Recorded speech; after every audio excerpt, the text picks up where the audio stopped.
basically what it was the primitive Japanese had been like other primitive people, they believed in spirits, animals you might call it.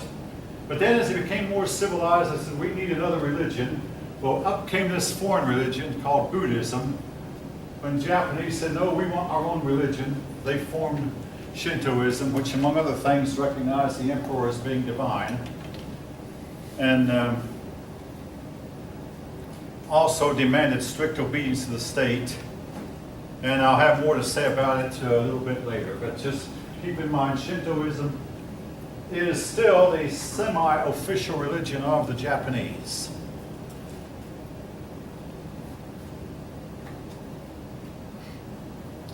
The Japanese did set up civil service exams, but now, folks, all these countries that set up civil service exams, they weren't all the same. In the case of the Japanese, they were only open to the nobility.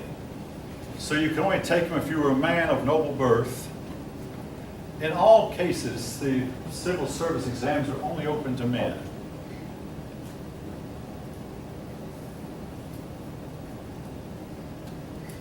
And again, when the local people were in charge, lawlessness reigned.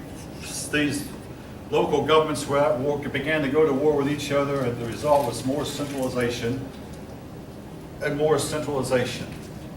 Now, China tried several times to conquer Japan, but never did. The Mongolians, when they took over, they were the last group to try to conquer the Japanese, the last Chinese group. By the way, Japan had never lost a war until 1945, when the United States whipped it. But until that time, Japan never lost a war. But I've already mentioned how one attempt by the Mongolians was an attempt by Kublai Khan, who sent a very large fleet. And the large fleet was met by a strong wind that destroyed the fleet. Which reminds me of something you study in second semester world history, where the Spanish sent a large fleet to England to try to conquer England, and a gale came up. You know, if you know anything about the sea, a gale is a sea word for very strong wind. Anyway, a gale came up and destroyed the Spanish fleet, and England was saved from being conquered. And the Spanish have not recovered from that to this day. That was the Spanish Armada in 1588, and Spain went overnight from being a rich country to a poor one. And they haven't recovered from the loss of the Armada from that day till this. The divine wind that came up, the Japanese called a kamikaze. As we talked about last time, that's the same word that was used by the suicide pilots during World War II. And Kublai Khan, that's the same emperor who Marco Polo visited when Marco Polo came from Italy. The Polo family came at first, but Marco Polo gets most of the credit because he wrote the book. But actually his whole family went along. Not all of them came back. He was gone for 20 years. Measles and smallpox came to Japan from China. We often think of measles as being just a mild, minor childhood illness, and if you get it as a child, it usually is inconsequential. And if you get it as a child, you're probably immune to it for life. If you don't get it as a child, and you get it as an adult, it can be very, very deadly. And a lot of adults who get measles die from it, even with today's modern medicine. So it's a serious issue. But in the case of the Japanese, they did not get it as children, at least not at this time. When it came from China and the adults got it, it was a serious issue for them. Same thing with smallpox. Smallpox was deadly at the time. Now,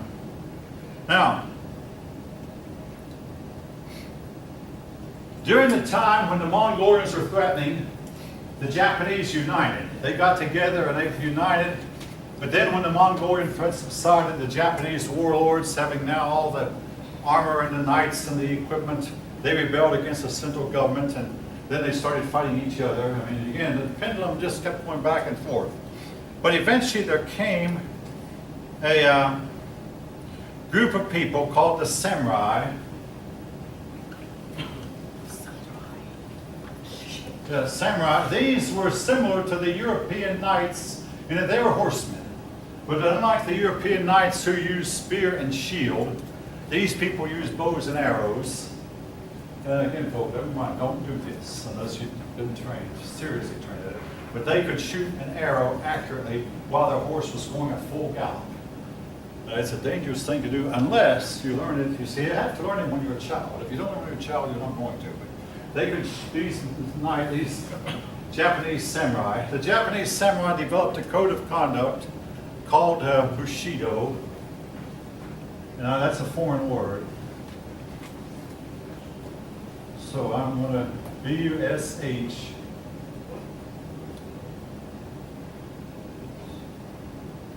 Bushido. Now, the Bushido folk was similar to the European code of chivalry. What was the purpose? All right. I'm going to try to explain. War is very, very, very extremely awful. I talked to a man one time who'd been in Korea and I finally asked him, he was talking about his military training. I finally asked him, maybe I shouldn't have asked him, did you ever see a real battle? And he said yes, and he cut it off right then. But he said it'll scare the fire out of you. Don't let anyone tell you it won't. War is awful. Which the purpose of this, similar to chivalry, was to try to make war somewhat civilized, similar to our Geneva Convention, but we try to make war somewhat civilized. But anyway, the Japanese set up these specially trained, highly skilled men who would go by a code of honor and try to fight by certain rules. And but this did not last. Eventually the samurai were done away with and the code largely fell to the wayside. And we're going to have more to say about chivalry when we come to chapters 12 and 13.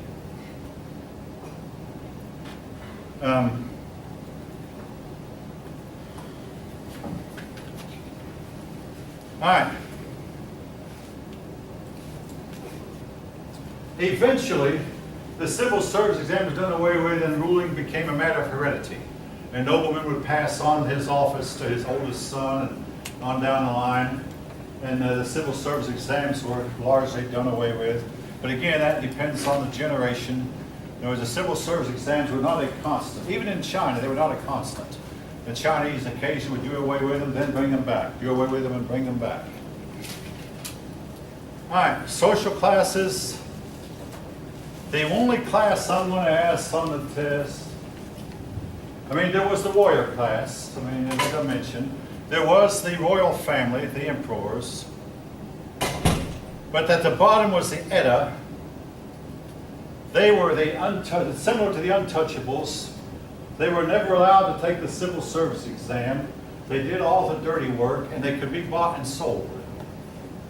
Unlike in India, where they're outcasts or never bought and sold, at least I don't know about it. But the Japanese lower caste could change from one owner to another.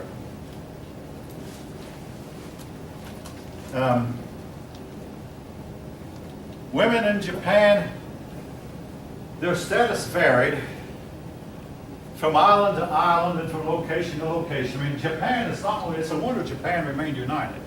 They have a common language and common religion, that helps. But they're separated not only by 4 islands, but the islands have some pretty steep mountains that would have kept other countries apart, but they managed to keep together. And I want to say this too about the Japanese. All down through their history, they have not tolerated foreigners or outsiders to come in to live with them. And even today, they frown on it heavily. So if you want to go to Japan to visit, you'll be welcome. But if you say, I want to settle down and live here, I like the weather, you're probably going to find it difficult. They don't want foreigners in. And all right, back to the women. It varied again from place to place. In some places they enjoyed equality to the men. In other places they were considered to be subjugated to the men. And it varied with time. In time of war, the women were subjugated. Then when the war was over, oftentimes the women were given more liberties, made more equal. In time of war, the Japanese felt like that the women could not really participate not just as soldiers, but also as leaders. That they only wanted men leaders in time of war, then in time of peace, they'd elevate the women again. Now,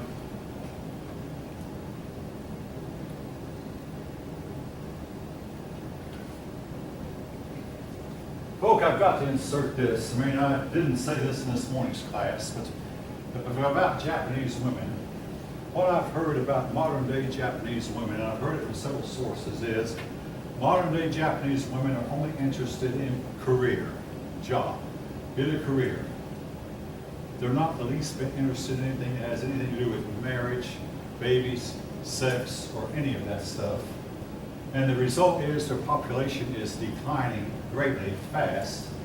Just a couple years ago, for the first time in their known history, they were selling more diapers to old people than they are to young. And your booklet, for babies, there's more and more diapers for older people than they are selling for babies. They're not having very many babies, and unless they change their ways really fast, they're going to die out. Now, I said this to a class one time, and some Japanese lady sitting in front of me, but all the men are interested in is pornography. I was as calm as I could be, and I said, okay, but dying is still dying. And I'm not talking about death that everybody experiences, I'm talking about the dying, your whole ethnic group is dying off. And unless you change your ways, you're all going to die and perish off the earth. Now, I say this, I'm going to ask, how many of you have heard this from an outside source? Well, not many hands are going up. What's that? Outside this class. Outside the class. How many have heard? You've heard it? Yeah, okay. Not many have heard it, but this is going on. And again, it's estimated about 50 years, there won't be very many Japanese left, and especially since, unlike the United States, they're not. All right. When World War II ended, Japan, like every other nation, when the war is over, has a baby boom. But Japan's baby boom was really, really short-lived. I mean, I'm a war baby. My father before me was a war baby. My father born in 1920 after his father got back from the war. But Japan's boom was short-lived. And in the 1960s, the whole world was talking birth control. We've got to limit the population. We've got to curtail the population. Birth control this, birth control that. And the Japanese were the ones listened to the most because the Japanese had no qualms against killing babies before they were born, or even killing them after they were born. Parents could commit what's called infanticide legally. This was going on, and the Japanese did the job so well that today they're dying off, and there's nobody knows how to stop it. What about, like, nope. Here's the thing, folks, about birth control. Number one, I want to tell you something. It is now believed by many persons that each person generally contributes more than he consumes. So what the world needs, and catch this, folks, is really more people. And the nations, once you start the process of limiting your population, this decision is oftentimes irreversible.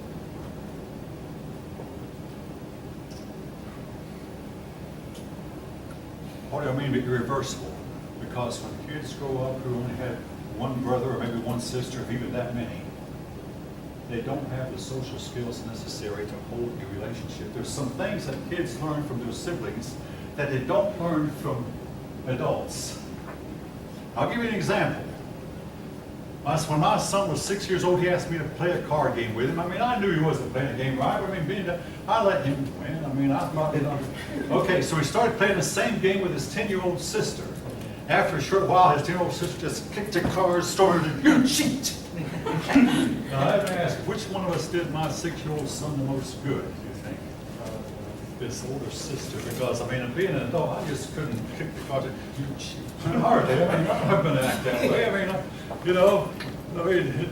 but anyway, there's some things you learn about relationships that people grow up not knowing some basic stuff.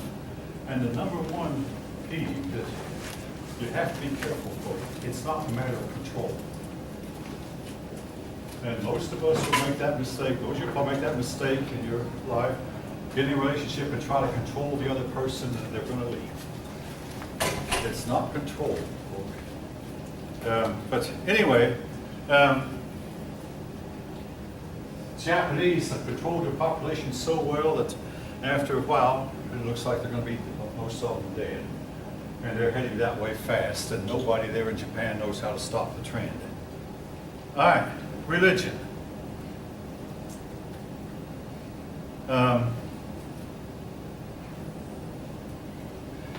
Their religion, all right, some years ago, my niece, who was in college, was assigned to do a report on Japanese religion, which is called Shinto, and I told her as best I could. It emphasizes cleanliness, which is great and wonderful in and of itself. It emphasizes natural beauty. In other words, the richer Japanese will try to, instead of putting grass in their yards, they'll put a flower garden in their yards. And even let flowers grow up the side of their houses, and let flowers sometimes even grow on the rooftops. And basically not just beauty of their house, but natural beauty in a natural setting. They emphasize the divinity of the emperor. The state is looked on as holy, incapable of making a mistake or incapable of being immoral. To me, that's a dangerous thing to believe. But nevertheless, that's what they believed at one point. It does involve rituals. The rituals that they perform are usually performed in front of a shrine or a holy place. Now, I want to say this about their shrines. When Christian missionaries went to Japan in the 1800s, they started making a few converts, they even converted a few of the Japanese nobility, but then the Christians went in and destroyed some of the Japanese religious shrines. The result was that Christians were largely kicked out of Japan and have not been made welcome from that day till this. And again, I cannot blame the Japanese, because nobody in their Bible commanded Christians to destroy idols or destroy shrines or destroy pagan temples. Wasn't done, folk. But these people got overzealous.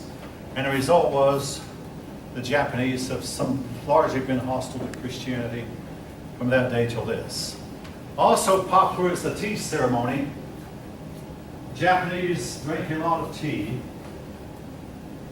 Now, up until about 60 or so years ago, Japanese men were suffering heavily from throat cancer. Anybody wondered why? I finally decided because the men were to drink the tea first, and then when the men were through drinking, if it was the women could have the tea. But the problem was the men would oftentimes take their time drinking. By the time the women got the tea, it was cold, so they would ask the men to get the tea really, really hot until it was too hot. And the men thought, I'm tough, I can handle it, and they drink tea that was too warm. With the result, they'd get throat cancer. So after they realized, the doctors in Japan, well, hey, this throat cancer we're having is caused by drinking the tea too hot, they basically changed their ways and said, before the women drink the tea, they can warm it up, but the men can drink the tea much cooler than they had, and then when it's time for the women to drink, warm it up. And but rather than, of course, I don't know if the Japanese drink iced tea or not. Personally, I prefer my tea iced, but I see at least one head nodding. Anyway, in the winter time, I mean, I'll drink hot tea, but I prefer it iced. All right.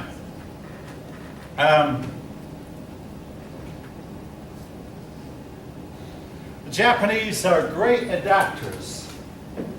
They're great in the ability to take things from other cultures and adapt to their own. And you may or may not know that the Japanese have professional baseball teams. And a lot of American players will go to Japan and play Japanese baseball for a while, maybe hoping to improve their skills. And one time the San Francisco Giants went to Japan to do to do spring training. Well, that's basic training. To do spring training, and they won about 3 games out of 15, and no American team has gone ever since. It was believed that the Japanese umpires, that's another story. But anyway, I'll leave it. A few Japanese players have made professional ball teams here, and one of the chief stardom, a pitcher named Nomo, some of you might have heard of him. He achieved stardom. There have been a few other Japanese players who have made the majors. Most of them have not done extremely outstanding, though. In the case of Nomo, when he would pitch in Japan, it was about 3 a.m., and the Japanese would put his pitching on a huge screen, maybe on the side of a building, and the Japanese would be up at 3 a.m. watching him pitch. He was that popular in Japan. And he did pretty well here in the States. All right, now, something else that brings back a little bit of bad memory for me because, all right, it's a Japanese linked verse known as haiku.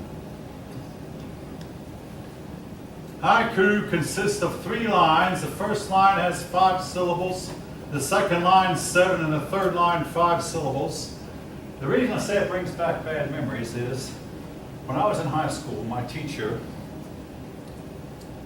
Miss Frith by name, who later became Mrs. McLeod, but anyway, she assigned us to write a haiku poem, and I wasn't creative enough to do it, and I couldn't do it. But anyway, now I've noticed something else about haiku that I don't know if anyone knows.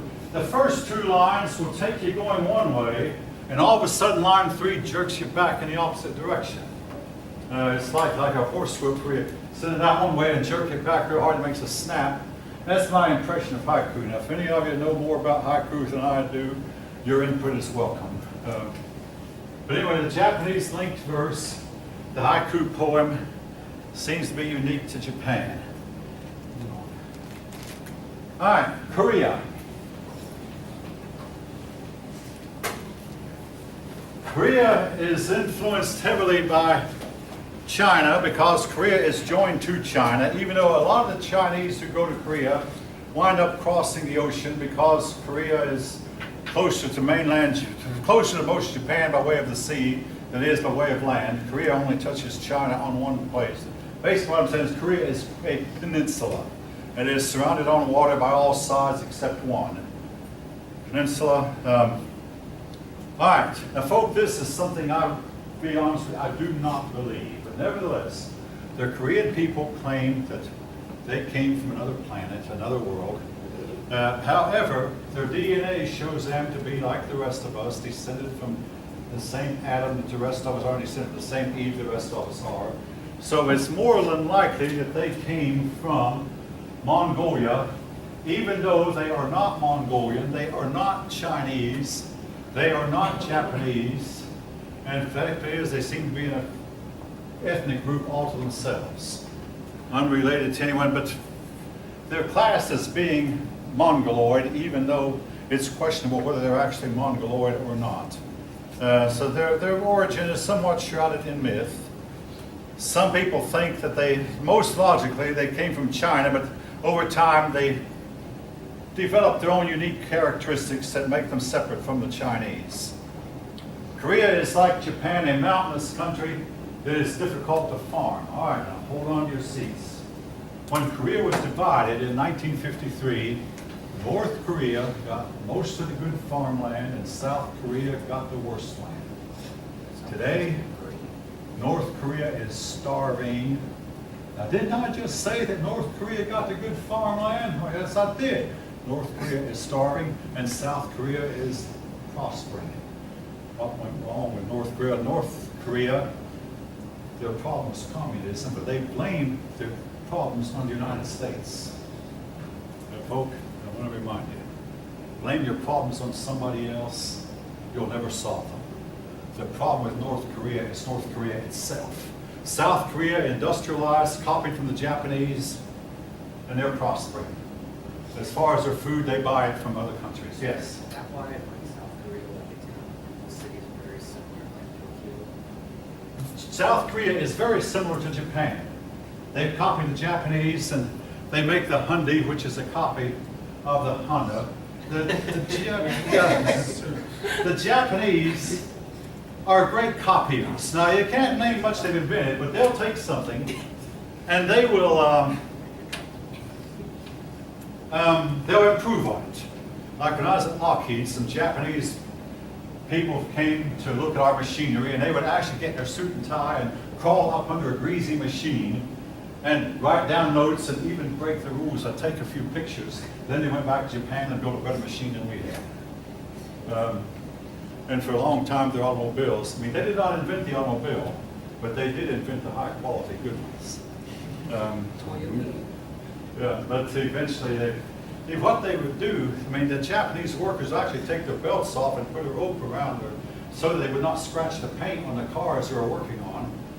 They would do this in certain parts of the assembly line. they would make every piece, every part to have uniform strength throughout, where there were no weak parts in their, no weaknesses in their parts. And they would precisely measure every part. And when something was supposed to be round, I mean, they made it really, really very round. And when something was supposed to be flat, they really made it flat. And they wound up producing cars that forced the United States automakers to get on their stick. But anyway, all right, back to the time period we're talking about.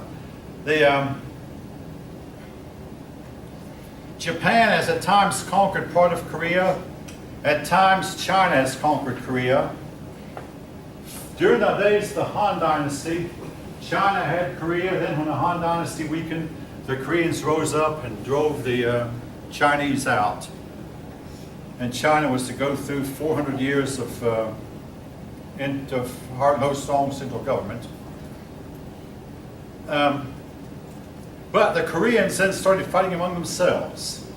Now again, folks, what I want to ask you, these nations, are they doing in the 20th and 21st century similar to what they did? In the case of Korea, they are. They spend a lot of their time disunited. In fact, there's only been one time in history that Korea has actually been united. Under the Goryeo dynasty, they were united for a while.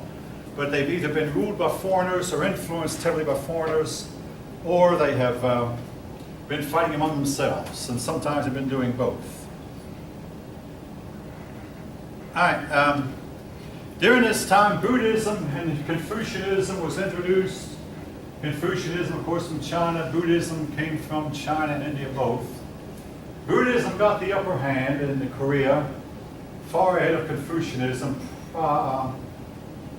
And I'll be honest with you, I don't know why. Now, I want to fast forward to the 21st century. South Korea is today the most Christian nation on the face of the earth. On any given Sunday, a higher percentage of South Koreans will be in church than will be true in any other country in the world. But the population is still about half Buddhist and half Christian. So Buddhism is still strong. Again, I can't tell you why Buddhism took over and not Confucianism, and I don't really know why Christianity made such a headway there and didn't make much headway anywhere else. But South Korea is a strongly Christian nation today. Anyway,